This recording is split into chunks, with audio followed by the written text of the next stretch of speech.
All right, let's jump into our main topic, which is overrated players in fantasy, guys who are being drafted too early. You can find ADPs for various sites on the RotoWire website. If you go to the RotoWire Fantasy Basketball Rankings and you click the site specific, so CBS, click ESPN, click Yahoo, and that will show the ADPs alongside, like right next to our current rank. So you can kind of get a nice side by side. My first name, I'll keep this relatively brief. People have heard me riff on this for like a month now.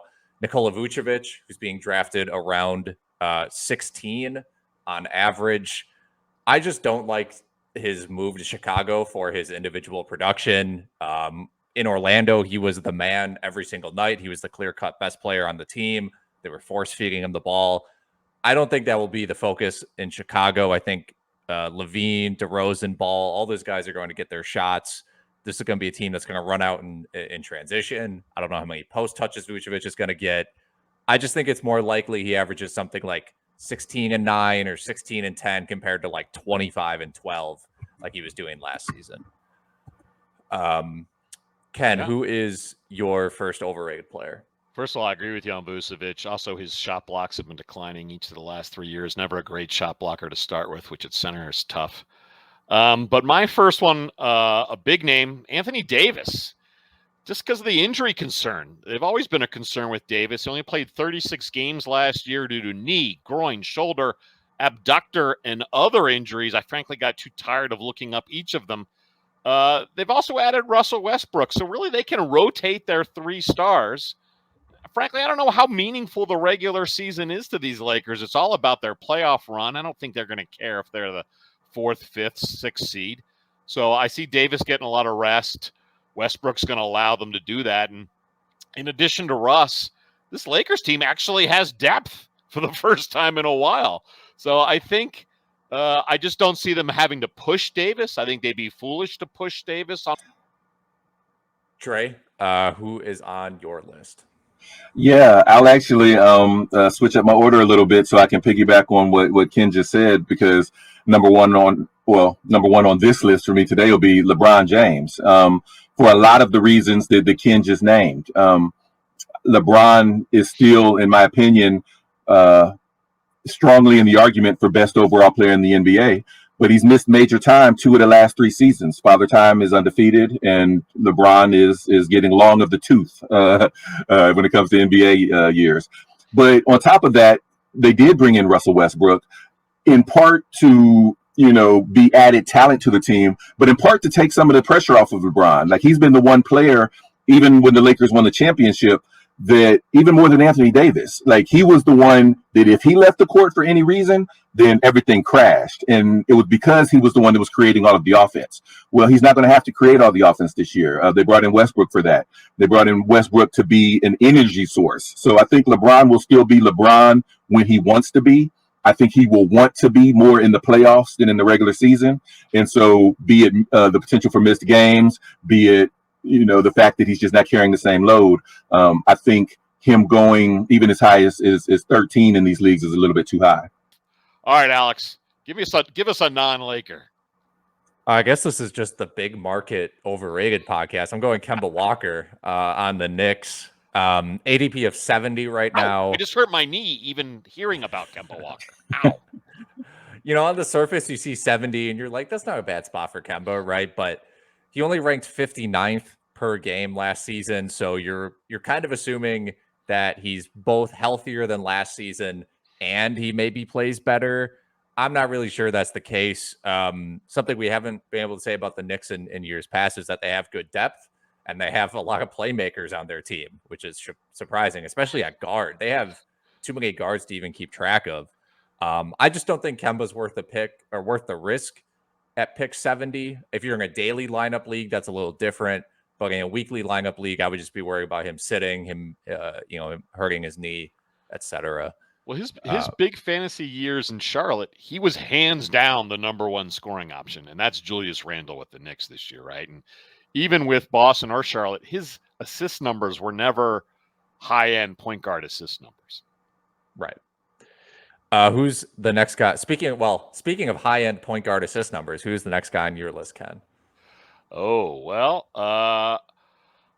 Russell Westbrook. But maybe we've gone down that path of beating up the Lakers too much or / applauding them for having depth. So I'll just bring up Kyrie. How the heck are people drafting Kyrie in the mid-20s? That's insane. He could miss every home game, plus all their games at New York, plus their one game in Golden State. He's a huge injury risk even without the vaccination issues and laws. I just want no part of Kyrie unless he drops to the 8th round. Yeah. I'm with you on that. I just it's hard to know what to think of it. Dre, give us another overrated player for fantasy. Yeah, again, I'll stick with the teams that we're talking about and the biggest names. I've got Kevin Durant is overrated in fantasy. When ESPN did their top 100 players list a week or two ago, I did the write-up for Durant as the number 1 overall player. And so I can see the argument for him is one of the best real-life players in the league. But fantasy-wise, again, he only played like 35 games last year in his first season back after that horrible Achilles injury. And he was amazing when he played, but there's just no impetus, as far as I could tell, for him to play anywhere near 82 games.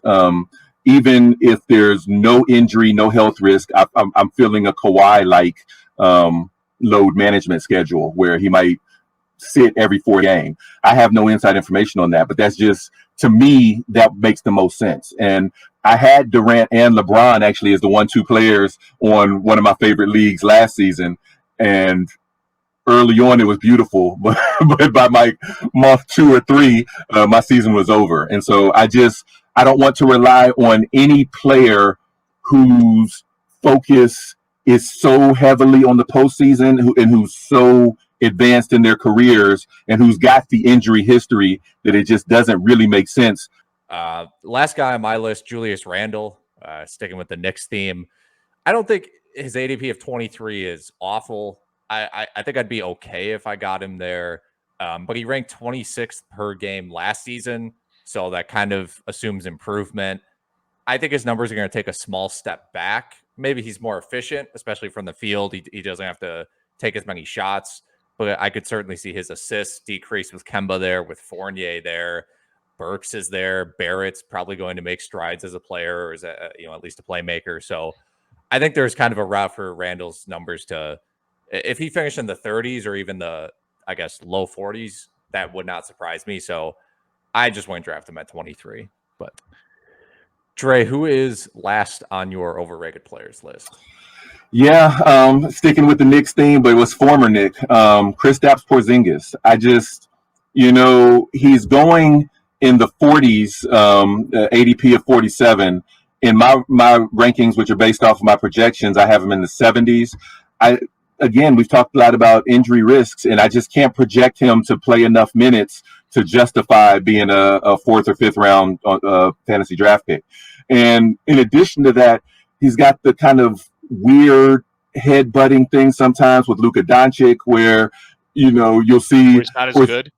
Well, that part, but you'll see him go for like 30 and 13 one game, and then the next game, like his series in the playoffs where he averaged 13 points because he just wasn't getting shots. Like they had him posted in the corner like he was a 3-and-D big as opposed to the unicorn. So I'm not sure that his usage would ever maximize him in Dallas. I don't think that that's best for the Mavericks.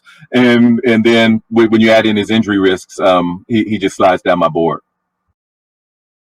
Try RotoWire today, free for 10 days. Get our premium tools, rankings, analysis, and breaking news alerts. No credit card required. Go to rotowire.com/try.